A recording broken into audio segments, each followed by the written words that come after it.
Chris, thank you very much for joining us. Ontario Power Generation, or OPG, is in charge of generating electricity in the province of Ontario, which is Canada's largest province with approximately 15 million people.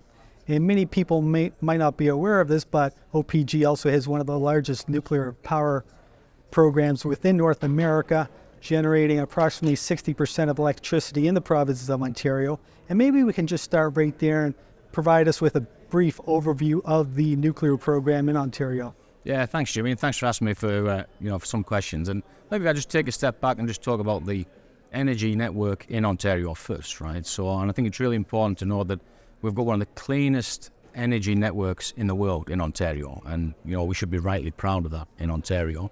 And that's mainly comprised of, as you mentioned there, 60% nuclear. Then on top of that, there's a hydro fleet, which OPG also owns, and we're pleased with that because that's a really clean energy source. And then that's backed up with gas when the demand requires it, with a small amount of wind, biomass, and some solar as well. But if we look at the nuclear program overall, Jimmy, approximately 60% of the generation comes from nuclear. That's split between two separate organisations. That's Bruce Power, who operate up in Bruce County. They've got 8 nuclear reactors. And then OPG, and we're split between Pickering and Darlington. At Pickering, we've got 6 operational nuclear reactors, and at Darlington, we've got 4. Now, just to be totally clear at the moment, Bruce Power, I believe, has 3 reactors that are in refurbishment and major component replacement, so are not online. And similarly at Darlington, we've got 2 units that are currently in refurbishment, so not online. And they'll be coming back online about 2026. I think Bruce Power's major component replacement finishes in the early 2030s. And between us and Bruce Power, we generate about 50% of the nuclear electricity, and they do the other 50%, which is about, I think, 6.5 gigawatts in total, 3.25 for each utility. During your presentation at the World Nuclear Symposium, you spoke about how OPG is very innovative in many forms of nuclear energy, but a big one that you're really pushing forward is SMRs. Maybe you can give us a brief overview or synopsis of this program. Yeah, thanks.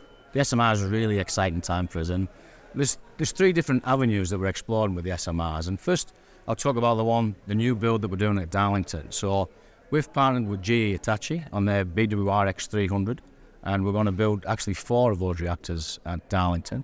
We've also got Aecon and S&C Laveran partners in that to help us deliver that project. That's going to start, the construction will start about 2024. We're doing the design at the moment. And the intention is to have the first unit online by 2029, operational. As we go through the first one, we realise there's going to be a lot of learning with the first one. But we're going to take that learning and impart that into the 2nd, 3rd and 4th units that we'll build at Darlington. So we're really looking to make efficiencies. And the 4th unit should be online by the mid-2030s. So that's really exciting. Now I want to talk about Global First Power. So that's a joint venture partnership that we have with Ultrasafe Nuclear and the Canadian Nuclear Labs. And we're going to build a micro-modular reactor up at the Chalk River site. That's going to be about a 15-megawatt reactor. And then finally, we're working with X Energy on that XE100.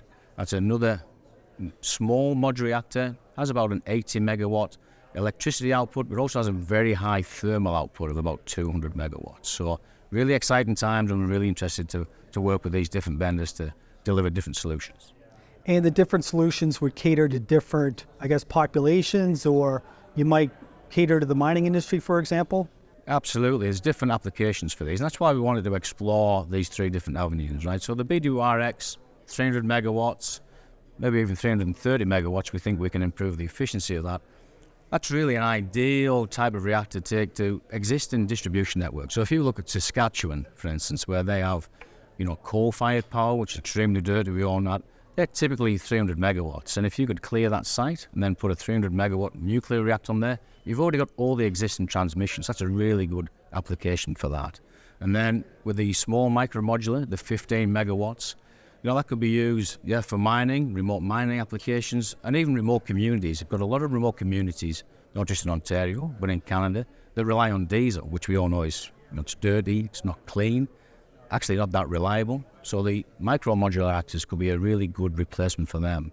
And ultimately, looking at the XE100, again, it's another small modular reactor, probably used in larger applications, industrial applications. So think of maybe oil sands in Alberta, where they also need a lot of thermal heat, so they can actually get the oil from the sands. And that type of application with that reactor could be a great potential. That's being explored. So that's why I wanted to, look at those three different avenues. Chris, that was a great overview of the Ontario Power Generation, or OPG. If anybody wants to learn more about OPG and the SMR program, where can they go? Well, the easiest thing to do is go to our website, opg.com. Well, Chris, that was a great overview of OPG and the SMR program. Thank you for sharing your insights with us today. My pleasure, Jimmy. Thank you.